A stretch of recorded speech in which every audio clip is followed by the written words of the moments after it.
வணக்கம் நண்பர்களே, நான் உங்கள் தினேஷ் பேசுகிறேன். இந்த வீடியோவில் மாரகாதிபதியோட நட்சத்திரத்தை பெற்ற கிரகத்தோட தசை புத்தி நடக்கும் பொழுது அந்த ஜாதகருக்கு என்ன நடக்கும், என்ன ஏற்படும், நல்லது நடக்குமா, கெட்டது நடக்குமா, எப்போ என்ன நடக்கும் அப்படிங்கிறத டீட்டெயிலாக வித் எக்ஸாம்பிளோட நம்ம பார்க்க போகிறோம். ஆக்சுவலாக மாரகாதிபதியோட நட்சத்திரம் அப்படிங்கிறத நம்ம பேசுகிறதுக்கு முன்னாடி நட்சத்திர சாரம் அடிப்படையில் எப்படி பலன் தரும் அதை நான் உங்களுக்கு ஃபஸ்ட்டு சொல்கிறேன்.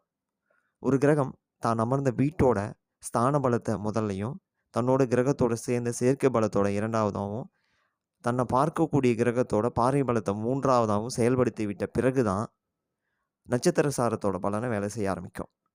இதுதான் பேசிக் ஆஸ்ட்ராலஜி ரூல் ஃபார் நட்சத்திர சாரம் ஒர்க் ஆகிறதுக்கான ரூல்.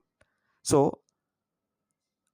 70 to 75% இந்த மேஜரான பலமும், 25% நட்சத்திர சாரமும் வேலை செய்யும். ஒரு சில குறிப்பிட்ட ஜாதகங்களில் மட்டும்தான் நட்சத்திர சாரம் ஒரு 70-80% வேலை செய்கிற மாதிரி கிரக அமைப்பு ஏற்பட்டிருக்கும்.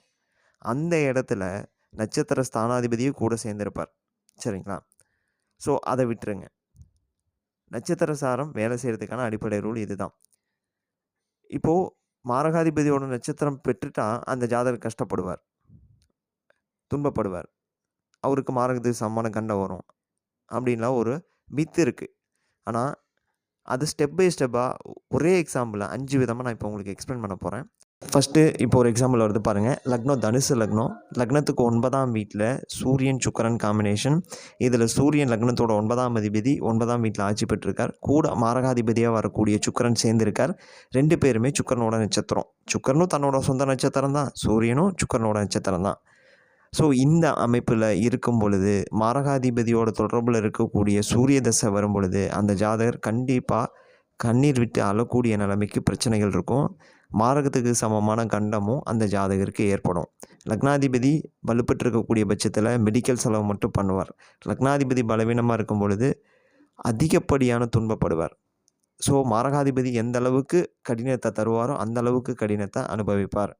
காரணம், இந்த இடத்துல மாரகாதிபதி நட்சத்திரம் பெற்றது மட்டும் இல்லாமல் மாரகாதிபதியோடய சேர்ந்து இருக்கிறனால சுக்கிர திசையில் அந்த ஜாதகர் அளவுக்கு அதிகமான யோகத்தை அனுபவிச்சுட்டு சூரிய திசையில் வாழ்க்கையில் அளவுக்கு அதிகமான துன்பத்தை அனுபவிக்கணும். அதுதான் இந்த ஜாதகத்தில் இந்த இடத்துல இருக்கக்கூடிய எக்ஸாம்பிளுக்கான ரூல். அதே எக்ஸாம்பிளை சின்ன ஒரு சேஞ்ச் பண்ணியிருக்கேன் பாருங்கள். லக்னம் அதே தனுசு லக்னம் தான். லக்னத்துக்கு 9ல் சூரியன் ஆட்சி. அந்த மாரகாதிபதியாக வரக்கூடிய மாரகாதிபதி நட்சத்திரத்தை பெற்றிருக்கார். ஆனால் மாரகாதிபதியோடு சேரலை. மாரகாதிபதி அவர் இருக்க வீட்டுக்கு முன்னாடி ஒரு வீட்டில் கடகத்தில் இருக்கார், ஒரு வீட்டுக்கு முன்னாடி இருக்கார். ஸோ இப்படி இருக்கக்கூடிய அமைப்பில் மாரகாதிபதி நட்சத்திரம் எப்படி செயல்படும்?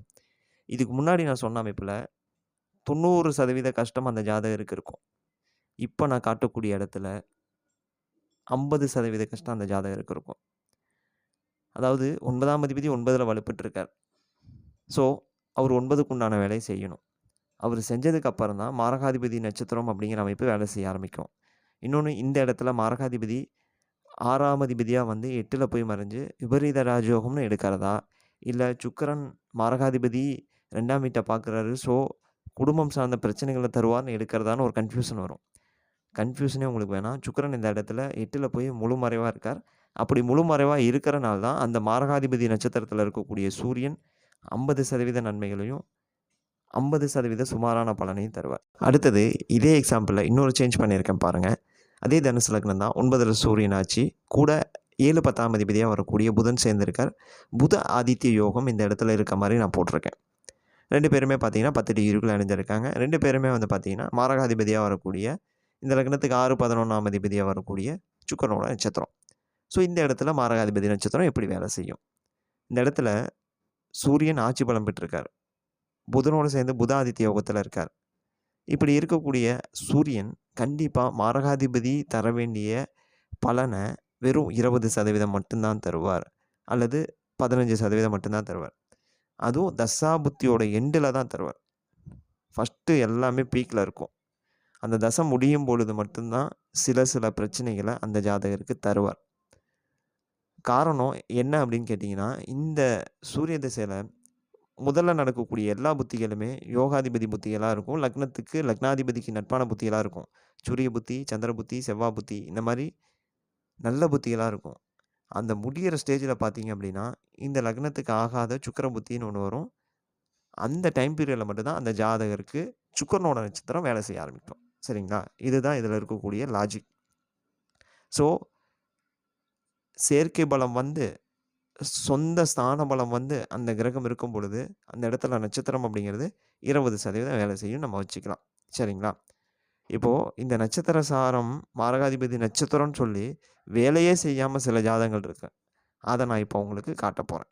இந்த இடத்துல பாருங்க, அதே லக்னம் தான், தனுசு லக்னம் தான். லக்னத்துக்கு 9ல் சூரியன் புதன் சேர்க்கை, புதாதித்ய யோகம், சூரியன் ஆட்சி.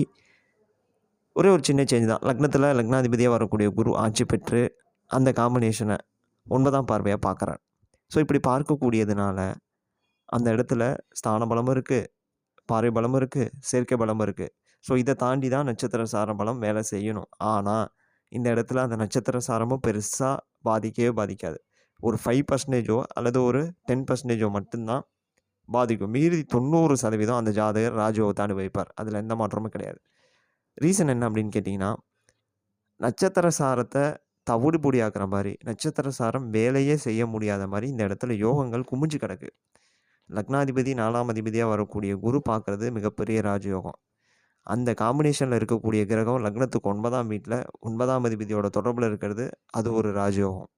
1-9 தொடர்பு கொள்வது ஒரு ராஜயோகம், புத ஆதித்ய யோகம். ஸோ லக்னத்தோட நல்ல ஆதிபத்தியங்களை தரக்கூடிய எல்லாரும் ஒரே இடத்துல இருந்து ஒரே மாதிரி தொடர்பு கொள்கிறனால நட்சத்திர சாரத்துக்கு பெருசாக வேலை இல்லாத மாதிரி போகும். இந்த இடத்துல உங்களுக்கு டிஃப்ரென்ஸ் நல்லா புரிஞ்சிருக்கும்னு நான் நம்புகிறேன்.